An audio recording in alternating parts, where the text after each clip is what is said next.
39, 40, 41, 42 কোটি। আজকে এই মাসে এসছে 84 কোটি। তার মানে আগে অবহেলা ছিল, অস্বীকারের কারণে এখন এবং কর্মীরা কাজ করছে, এবং এটা সেই জন্য আমরা চিন্তা করেছি এদেরকে আরো উৎসাহ দিতে হবে, নিগমটাকে আর নিজেদের মনে করে করতে হবে। আমরা ঠিক করেছি, আপনারা জানেন যে আমাদের রাজ্য সরকার, আমরা আমাদের সরকারি কর্মচারী যারা তাদেরকে ডিএ দিয়েছি, এবং আপনারা জানেন নভেম্বর থেকে তাদের এফেক্ট দিয়েছে নভেম্বর থেকে, এবং বলেছে এটা কিন্তু নিগম, এটা সরকারি না, এটা নিগম। এটাতে বলছে subject to availability, generation of resources, other PSUs, local bodies and autonomous bodies may take decision for providing aforesaid installment of DNS allowance to its employees with the effect of 1/11/2024। অর্থাৎ যদি PSU তার নিজস্ব তাদের জানা মতে যে বিদ্যুৎ নিগমে প্রথম PSU খুব সম্ভব যে আজকে আমরা ডিএ অ্যানাউন্স করছি, যত কর্মচারী আছে এখানে আমাদের বিদ্যুৎ নিগমের TPTL, TGL এবং TSCCL, তাদেরকে আমরা এই সেম ডেট থেকে 1/11/2024 থেকে তাদেরকে আমরা 5% ডিএ সরকারি কর্মচারীরা যেন পাচ্ছে তাদেরকে দেওয়ার ঘোষণা আজকে করছি। এবং এটা অলরেডি আমাদের নিগমের বোর্ড আছে, বোর্ডের মিটিংয়ে ওনারা সিদ্ধান্ত নিয়েছে।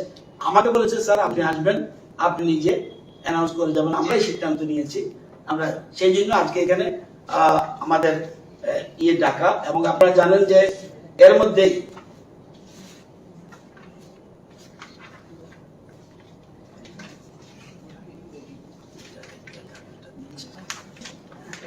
আপনারা জানেন যে 2018 আগে আমাদের আগরতলাতে আন্ডারগ্রাউন্ড কেবল লাইন ছিল 203 কিলোমিটার, ভাগে ভাগে ভাগে ভাগে। আজকে 2024 সাল পর্যন্ত আজকের তারিখে এই আন্ডারগ্রাউন্ড কেবলের লাইনের দৈর্ঘ্য 477 কিলোমিটার। এবং আমরা ঠিক করেছি যে ডিভিশন 1 আমরা অলরেডি সারা আগরতলায়, কিন্তু প্রেফারেন্সটাই দেব যেসব জায়গায় খুব গুরুত্বপূর্ণ, যেমন জিবি হসপিটাল এলাকা, হাইকোর্ট এলাকা, আইলেস হাসপাতাল এলাকা, এবং বিজনেস এরিয়া, ইন্ডাস্ট্রিয়াল এরিয়া, এইসব মার্কেট এরিয়া যেখানে প্রয়োজন সেই জায়গাকে আমরা প্রেফারেন্স দিচ্ছি। তো আমরা ইলেকট্রিক্যাল ডিভিশন 1 এর আওতাধীন 21 কিলোমিটার আন্ডারগ্রাউন্ড কেবল অলরেডি বসানোর কাজের জন্য প্ল্যান করেছি। ডিভিশন 2 এটা আমরা 24.3 কিলোমিটার, মানে 24 কিলোমিটার আমরা ডিভিশন 2 এর বসানোর পরিকল্পনা রয়েছে। এবং ক্যাপিটাল কমপ্লেক্স ডিভিশনের অধীনে এটা দুটো 1 এবং 2, এবং একটাতে বলছি 21 কিলোমিটার, আরেকটা বলছি 24 কিলোমিটার। আর ক্যাপিটাল কমপ্লেক্স ডিভিশন একটা আছে, সেখানে 11.15 কিলোমিটারের 15 কিলোমিটার আমরা সেখানেও আন্ডারগ্রাউন্ড কেবল বসানো, এবং আশা করি আগামী বর্ষার আগেই এই কাজগুলি আমাদের শেষ করার উদ্যোগ আমরা নিচ্ছি। তো আজকের মূল কথাটা হলো যে, এবং শুধু এটা নয়, যেসব বিদ্যুৎ কর্মী শুনছে, প্রকৌশলীরা শুনছে, এবং অন্যান্য কর্মকর্তারা শুনছে, এবং যদি ভালোভাবে আরো কাজ করে, জানুয়ারিতে আমি নতুন কিছু সিদ্ধান্ত নেওয়ার আবার চিন্তা করছি।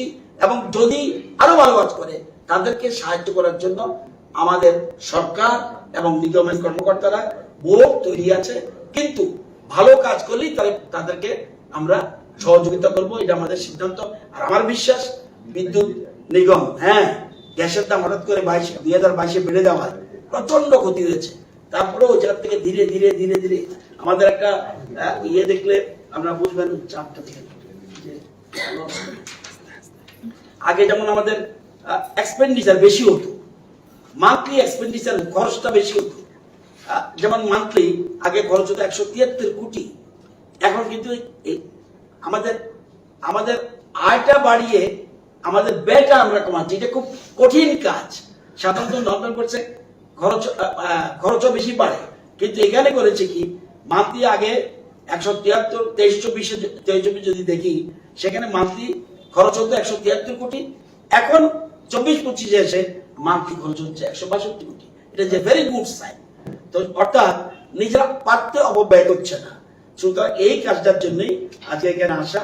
এখানে আমার পাশে আমাদের সেক্রেটারি সাহেব রয়েছেন, পাওয়ার ডিপার্টমেন্টের ভীষণ এফেক্টিভ এবং নিজে ওনারশিপ মনে করে যেখানে করছে সবাই, এবং এমডি সাহেব, বোস সাহেব নিজে এমডির দায়িত্ব নেওয়ার পরে উনি একটা টিম হিসাবে, উনি একা নয়, আমি একা নই, সেক্রেটারি সাহেব একা নয়, এখানে ডোগরাজি আছেন, আমাদের স্বপন বাবু আছেন, আরো যারা আছেন সবাই, ওইদিকে টিপিটিএল এর রঞ্জন দেবনাথ রয়েছেন, এখানে খান্না সাহেব যারা ছিলেন, এখন আমাদের হরকৃষ্ণ বাবু আছেন, সবাই মিলে আমরা একটা বিদ্যুৎকে আমরা চ্যালেঞ্জ হিসেবে নিচ্ছি, পরিষেবা যেন আমরা প্রপারলি দিতে পারি।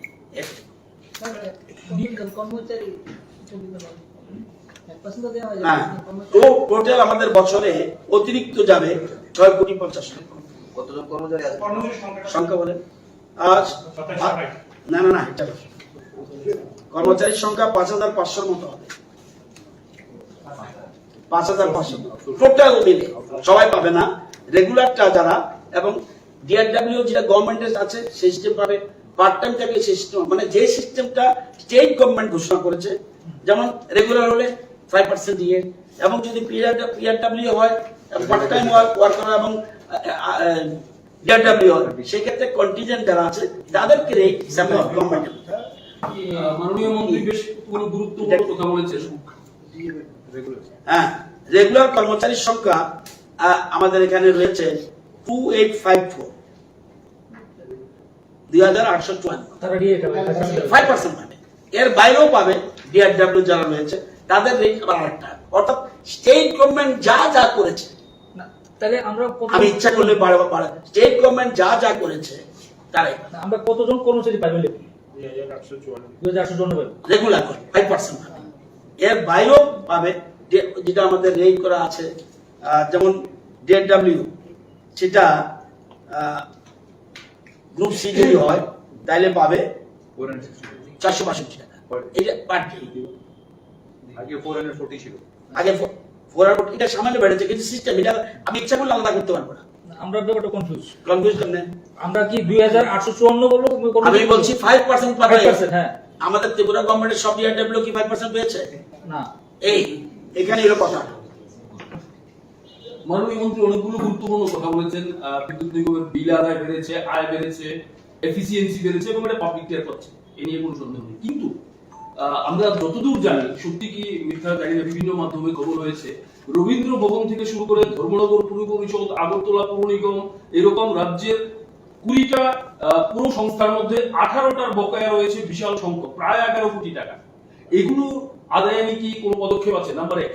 নাম্বার 2, দ্রুত পরিবহন মানে বিদ্যুৎ পরিবহন বা বিদ্যুৎ সরবরাহের যে উদ্যোগ নেওয়া হয়েছে, এটা আরো আগে নেওয়া হয়েছিল, মাঝখানে সমন্বয়ের অভাবে বেশ কিছু জায়গায় লাইন নষ্ট হয়েছে, এরকম খবর আমাদের কাছে রয়েছে, আমরা ভুলে হতে পারি। সেই ব্যাপারে কি সমন্বয়ের কি কোথাও ঘাটতি হয়েছে? যদি থেকে থাকে কেন?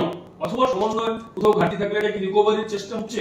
আরেকটা প্রশ্ন, বিদ্যুৎ বন্ধু অ্যাপস নিয়ে প্রচুর অভিযোগ মানুষের, এখন স্টিল কটা নাই। আমি পার্সোনালি একটা ব্যাপারে এখন নিয়ে যাবো, আমি পার্সোনালি একটা ব্যাপারে ঢুকি। আচ্ছা, আরেকটা হলো ফিটকো চলে যাওয়ার পর বিশেষত আপনার মহকুমা এলাকায় বহু মানুষ দুর্ভোগে রয়েছে। কিরকম আমি বলছি, ফিটকো যাওয়ার সময় বেশ কিছু লাইন দিয়েছে সৌভাগ্য যোজনায় এবং অন্য যোজনাতেও বেশ কিছু লাইন দিয়েছে, কমপ্লেইন রয়েছে ওরা মিটার দেয়নি, ফলে মানুষও হয়তো বুঝতে পারেনি, সেভাবে বিল দেয়নি বা কালেকশন হয়নি। এখন একসঙ্গে ওদের প্রচুর পরিমাণ বিল দেওয়া হচ্ছে, এতে গরিব অংশের মানুষ খুব বিপাকে আছে। এই আমার মোটের উপর 1 নম্বর, বিভিন্ন সংস্থার কাছে বকেয়া আছে, মানে সরকারি সংস্থার কাছে বকেয়া আছে, সরকার দেওয়া শুরু করেছে। যেমন 30 তারিখ 29 তারিখ রাত্রে ধর্মনগর, সুবিধার জন্য বলছি, ধর্মনগর পৌরসভা তাদের দিয়েছে 48 লক্ষ টাকা একসাথে দিয়েছে। রেশারিজ দেয়া চাপ পড়েছে, দিতে হবে, কেউ বাদ যাবে না, সে সরকার হোক, স্থানীয় স্বায়ত্তশাসন সংস্থা হোক, যেই হোক। সুতরাং এগুলি আছে, এগুলি আগে করা শুরু করে দিয়েছে আমরা। এমনকি বিভিন্ন ক্লাব দেনা বাকি আছে, তাদেরকে প্রেসিডেন্টকে ফোন করে বলছি লাইন কাটা যাবে, কিছু করার নেই, তোমরা দেওয়া শুরু করে দিয়েছে। আর যেটা বলেছেন ফিটকো যাওয়ার পরে ভয়ের কিছু নেই, আমরা খুব অসুবিধা করে শব্দটা এত বলেছেন, খুব 5টা কেস যদি বলেন আই উইল বি হ্যাপি। আমার এলাকার, আমি নাভির খবর রাখি না, রেফারেন্স দিচ্ছেন মোহনপুর, তাহলে আই বি হ্যাপি 5টা রেফারেন্স দেবেন যে কে একবার মারাত্মক অসুবিধা পড়েছে, একসাথে বিল ধরিয়ে দিয়েছে। তাদের হঠাৎ করে বিলে সাথে সাথে দিলে অসুবিধা পড়তে পারে বলেই এমডি বলেছে নট নাও, সবকিছু সাজিয়ে নেই, দেন উইল টেক।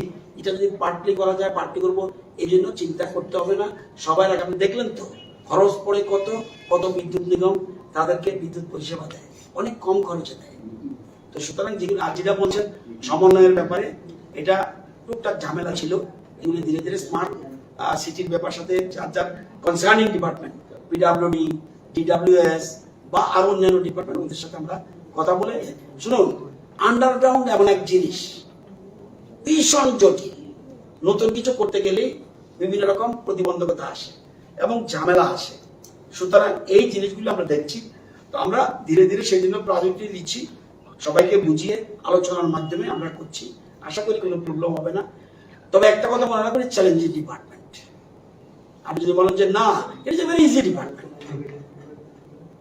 অসম্ভব চ্যালেঞ্জিং ডিপার্টমেন্ট, এই জন্য তাদেরকে উৎসাহ না দিলেও পারতাম, কারণ কাজ করছে ডুব দিয়ে দিয়ে, ফ্লাডের সময় ডুব দিয়ে কাজ করছে। সুতরাং তাদেরকে দেখতে হবে। চ্যালেঞ্জিং ডিপার্টমেন্ট, ত্রুটি একদম নেই আমি বলবো না, ত্রুটি রয়েছে, এগুলি আমরা ওভারকাম করার চেষ্টা করছি। ডম্বুল নিয়ে আগে আর রাখেন। আর আরেকটা জিনিস বলে দিই, আমাদের পিএম সূর্যকর মোস্ট ইম্পর্টেন্ট। আপনারা জানেন আপনারা যে এটা কিন্তু আপনারা খবর রাখেন না, আমাদের রাজ্যে যে বিদ্যুৎ উৎপাদনের কথা ছিল গ্যাস বেসড উৎপাদন হচ্ছে না। কেন? যারা গ্যাস দেওয়ার কথা গ্যাস দিতে পারছে না, ওএনজিসি গ্যাস দিতে পারছে না। কেন? নাই গ্যাস নিচে। এই জায়গাটা আতঙ্কর কথা চিন্তা করুন আগে। আগামী দিনে কারেন্ট কিভাবে চলবে? আমাদের থেকে এখানে তো অরুণাচলের মতো বড় বড় নদী নেই, হাইড্রো হবে না, আমার পথ কয়লা নেই, আমাদের একমাত্র পথ গ্যাস, গ্যাসও শেষ হয়ে যাচ্ছে। এই জন্য আমরা সবচেয়ে বেশি গুরুত্ব দিচ্ছি সোলারের উপরে। এবং আমরা এর মধ্যে আপনারা জানেন যে ৯,৯৫৯ জন লোক রেজিস্টার করেছে পিএম সূর্যকর, অর্থাৎ যাতে সোলার থেকে কারেন্ট আসবে, পাওয়ার গ্রিড লিঙ্ক থাকবে, অর্থাৎ যত বিদ্যুৎ উৎপাদন করুক তার যতটুকু লাগবে বাকিটা গ্রিডে চলে আসবে, আবার রাতে এখান থেকে আবার চলে যাবে তাদের বাড়িতে। পিএম সূর্যকর। এবং এই যে ৯,৯৫৯ রেজিস্টার হয়েছে এবং কাগজপত্র জমা দিয়েছে ৯99 জন, এর মধ্যে ৭৭ জন অলরেডি ইনস্টল হয়ে গেছে। ইনস্টল আমার বাড়িতেও অলরেডি রেজিস্টার করে ফেলেছি। আশা করি ৪-৫ দিনের মধ্যে আমার বাড়িতেও সোলার লাইট প্ল্যাটফর্ম লাগানো হবে। তো আপনাদের যারা আছেন, হ্যাঁ, 3 কিলোওয়াট, অর্থাৎ উনি নিজে, আপনারাও লাগাবেন, আপনি বিদ্যুৎ আপনি নিজে লাগান, আমাদের সেন্ট্রাল গভর্নমেন্ট হেল্প করছে। আপনি শুধু সমস্যাটা কেমন হবেন, আপনি নিজে উদ্যোগ নেন, আমরা সাহায্য করব। 1 কিলোওয়াটের জন্য 33,000 টাকা সাবসিডি দেবো, 2 কিলোওয়াটের জন্য 66,000 দেবো, এবং 3 কিলোওয়াটের জন্য 85,800 দেবো, সাবসিডি দেবো। সবাই নিন, আপনারা নিজের বিদ্যুৎ নিজে রোজগার করুন এবং এটার থেকে পয়সাও পাবেন। যদি হিউজ, আমি কালকে শুনেছি দৈনিক সংবাদ, তারা বলছে যে আমরাও সোলার লাগাবো, যদিও কমার্শিয়াল জন্য আমরা সাবসিডি দেবো না, কিন্তু সংস্থা ইচ্ছা করে লাগাতে পারে। ওনার বিল উঠে 1,05,000, 1,15,000 উঠে দৈনিক সংবাদের যে ইয়ার অফিসটা নতুন নগর, এবং সেখানে উনিও ইচ্ছা প্রকাশ করেছেন আমাদের লাগানোর জন্য। উনি যদি 100 কিলোওয়াট লাগায়, ওনার পয়সা উঠবে না, সামান্য পয়সা উঠবে, উল্টা বিক্রি করতে পারবে। প্রতিবাদীকরণ তারাও কালকে রেজিস্টার করেছে, তাদের রেসিডেন্ট আছে এবং আছে এই কমার্শিয়াল লোকে আমরা সাবসিডি দিতে পারবো না। সবাই বলছে, সবাই নিন, সহযোগিতা করুন। গ্যাস শেষ, আমি বারবার বলছি, আমরা এশিয়ান ডেভেলপমেন্ট ব্যাংক থেকে আমরা 66 মেগাওয়াটের থেকে 120 করার চেষ্টা করছি। গ্যাস কোথায়? লোন তো নিয়েছি, গ্যাস কোথায়? গ্যাস না পেলে অসুবিধা হবে, সেই জন্য সোলার উপরে সবচেয়ে বেশি গুরুত্ব দিচ্ছি। পরিষেবা আমরা দেবো, কিন্তু আগে তো বাঁচাতে হবে। আপনি যদি জেনারেট না করেন তাহলে তো বিপদ হবে। আমরা এদিকে, তাহলে আমরা যদি সবাই সোলার লাগাই এবং একদিকে আমরা রেসিডেন্সিয়াল জায়গাতে আমরা দিচ্ছি, সাবসিডি দিচ্ছি, আর সরকারি প্রতিষ্ঠানে ট্রেডার যেটা তাদের করবে, আর নিগম করবে রেসিডেন্স। সব এখানে লোক বসা আছে, এখানে আমাদের সুজাতা, অপর্ণা এরা বসা আছে রেজিস্টার করার জন্য, সব রকম সাহায্য করবে। তবে আপনারা যেটা বলেছেন কিছু তো ত্রুটি বিচ্ছুতি আছে, কিন্তু আমি দেখি আমাদের কর্মীরা দারুণ কাজ করছে, তাদের উৎসাহ দেওয়া উচিত এবং ভালো কাজ করছে। সুতরাং আমরা সবাই মিলে এক ত্রিপুরা শ্রেষ্ঠ ত্রিপুরা করতে গেলে বিদ্যুৎ ইজ মোস্ট ইম্পর্টেন্ট। আমি মনে করি আমরা যদি সব সরকারি প্রতিষ্ঠানে লাগাই তাহলে 70 মেগাওয়াট, আমরা 70 মেগাওয়াট কিন্তু আমরা সরকারি প্রতিষ্ঠানে যদি লাগাই 70 মেগাওয়াট আমরা উৎপাদন করতে পারবো। আর পাবলিকের আমরা যদি 5 লক্ষ পরিবার করি, দেখুন 50 মেগাওয়াট হয়ে যাবে। 5 লক্ষ মেগাওয়াট বা পরিবারে যদি আমরা লাগাই 50 মেগাওয়াট, তাহলে সব সোলার উপরে চলবে। তাহলে লাভটা হবে আমাদের অর্থনীতির ভিত্তি সুদৃঢ় হবে, কারণ তখন বাংলাদেশ বিদেশে আমরা এই গ্যাস বিক্রি করতে পারবো। একদিকে আপনারা বিভিন্ন জায়গায় দেখবেন রোজগার করছে, এটা কিন্তু এখন রোজগার একটা পথ। হুক লাইনের চিন্তা ছেড়ে দিতে হবে। আমি বারবার বলছি, আজকে তো যখন হুক লাইন মানে এবং মিটারের ভিতরে গিয়ে চুরি করছে, ওই দিকটা করুন। সবটা আমাদের জগরিমোড়া পাবলিক সহযোগিতা করছে, আপনারা সহযোগিতা করুন। আমি দেখেছি আপনারাও যথেষ্ট হেল্প করছেন, এটা করতে হবে। পাবলিক বলতে হবে। এবং 192-তে আমরা নিয়ে যাবো একটু পরে। 192-তে সবাই ফোন করে বলছে এখানে কিন্তু হুক লাইন আছে, আপনি যান। এই পাবলিকও করছে।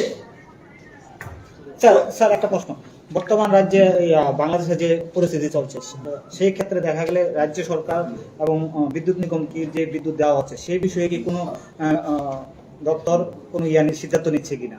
এটা সবসময় সমস্ত কেন্দ্রীয় সরকার নিয়ে বিদেশের সাথে কোনো লিঙ্কের ব্যাপারে আমরা স্টেট থেকে এসব কথা না, সেই বিষয়ে কোনো আলোচনা হচ্ছে কি? না, এরকম ব্যাপারে আমাদের এসব কথা নেই।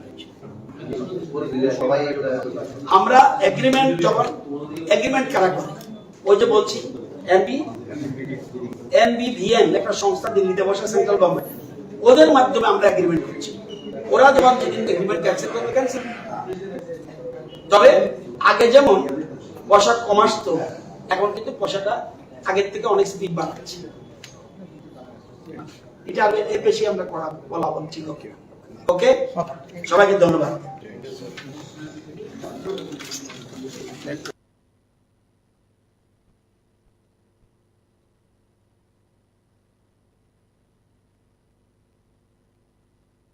It all begins